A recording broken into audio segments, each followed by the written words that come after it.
29 points for Luka, off to arguably the best start in playoff history through 8 games. Remember, this is the guy the Clippers wanted to face. With that, we say good morning to Chris Broussard. Thanks for joining us. Broussard, Clippers down 0-2. This was your team once upon a time. Is this series over? I had to get it in. Yes, Jenna, it is over. And Brandon's Oh. Clippers, man, it feels good to say that. Brandon's Clippers are done. Finished. They're done. Toast.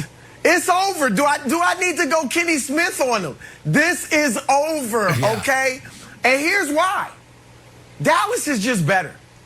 The evidence is overwhelming. I know on paper the Clippers look better, but when they get on the court and face each other, sometimes matchups make, games as well as they make fights. They're just better. Look, they've played 5 games this year. The Mavericks have won 4 of them, 3 of them by double figures. They played 5 playoffs games the last 2 years where both teams were relatively healthy. Kristaps Porzingis played for the Mavericks. Dallas won 3 of them. Last night, Kawhi, he even makes Nick's medal stand. He was incredible in the first half and good in the second half. Goes for 41. Paul George, 28 and 12. The Clippers shoot 53%, 39% from 3 at home, and they still lose. Like, the Mavericks are just better. They have the best player in the series. That's Luka Doncic. And I just don't think that the Clippers are mentally tough enough to bounce back from a 2-0 deficit. I really don't. And the fact that their defense is so poor, when you're the 8th best defense in the league during the regular season, when you've got the two best wing defenders as a tandem that we've seen in more than a decade, and you allow Dallas to shoot 59%, 52% from 3, and the way they were giving up the switch, like at the top of the key with Luka, it was like nobody wanted Luka. Because it wasn't like Dallas was setting these stout picks every time down. The Clippers were just willingly switching and getting a worse player on Luka. And so they're done. This is their 5th straight playoff loss. Again, I just don't think they can bounce back.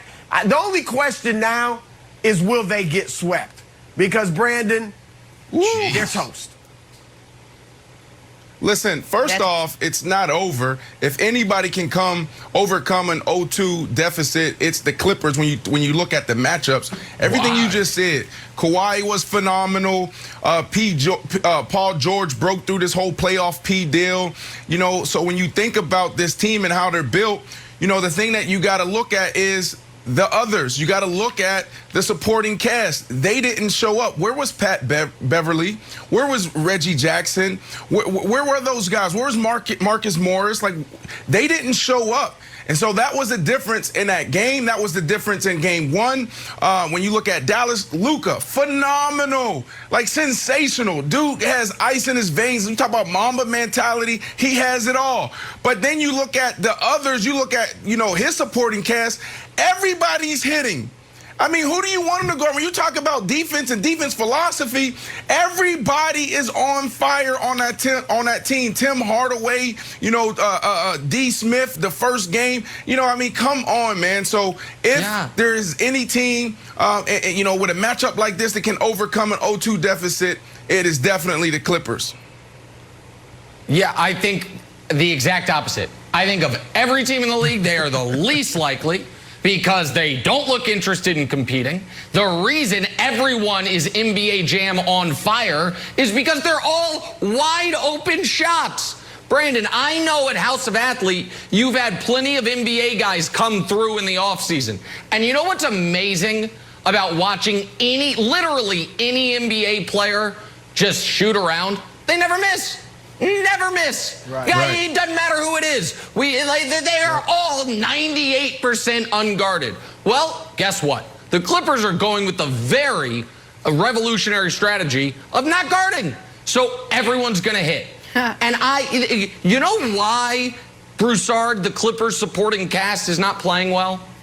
because their supporting cast stinks. And it has stunk for 2 years. And last year I told you guys this is a bad roster, and people called me a hater. This year I told you it's a bad roster. People said I'm out of my mind. Reggie Jackson's never been good in the playoffs. Marcus Morris has never been good in the playoffs. Serge Ibaka has been good in the playoffs. He's not playing. You've got an undersized offensive liability defensive point guard. You've got a slow-footed defensive liability center. You've got Nick Batum, who you got for the minimum because he was so bad last year in your crunch time 5. You got Rondo, who the Hawks couldn't wait to give away, supposed to be the saving grace. The team's not very good. The front office done a terrible job. On the bright side, yeah, I did. That is correct, Jenna. I did pick them to lose because I thought that I picked the Clippers to win this series. That's absolutely right. I picked the Mavs to lose. That's correct. But I never bought into the idea that this team was anything close to a championship contender. And what they are dealing with all of that, Wilds, is also the makings of a guy who is going to go down at worst as one of the 10 greatest players ever in Luka. And when you run into one of those guys, it's like, oh man, we better have it buttoned up. And they don't. They opted for this matchup instead of playing the Blazers, who they're 6-0 against the last 2 years, and now they're getting their heads handed to them, and people are going to get fired, and guys are going to be traded, and the series is over. The era never started, and the battle for LA is as one-sided as Alabama Citadel is every year. Gee, throw the Alabama Citadel thing out there. Wasn't expecting that one. I got to look up my Citadel references, see how they're stacking up this year. Broussard, I blame you for some of this because we have a nice balance of personalities on the show. And you come on this show and you say, oh, young analyst, Nick Wright, I'm a seasoned veteran, and I think with my head, not my heart. And you convinced poor Nick Wright, who just did a long rant on how much he hates the Clippers, to root against his own son. So now he's kind of stuck in this odd bind where he picked the Clippers, but he's also rooting for his son, and that is your fault, my friend. So you also picked the Clippers to win, so I'm just going to try to be a little bit optimistic, since our two, genius basketball analysts did pick the Clippers to win. There's only 4 teams in the history of basketball that have come down from 2-0. It was the 17 Celtics, the 05 Mavs, the 94 Rockets, and the 69 Lakers, 2-0 at home. Do you see a way that the Clippers can add themselves to that list? And I will give you a hint. Maybe playoff Rondo comes out of his shell and emerges and delivers the Clippers a victory, because that's what they need. They need that sort of extra oomph. But the fact that he's yelling at guys and or coaches seems like it's trending in the wrong direction. Wiles, I don't. I simply don't. Now, I could see a way they could make this thing a series. I think they'll probably lose in 5. But I could see them making this a series. I wouldn't be shocked by that. But I meant it when I said I don't think they're mentally tough enough to come back from this. Their clutch time numbers show that that's a mental weakness. They've been outscored 20-2 in clutch time during this series. That shows you that during the meat of the game, they're right there with the Mavericks, if not outscoring them. But when it gets down to the nitty-gritty, they don't get it done. Now, Rondo, I'll give you that. Obviously he didn't play during the clutch last night, but he could help them in that. And if I'm Ty Lue, I'm playing Rondo down the stretch. Even if he's having a bad game, because his history is that he'll get it done more often than not in those moments.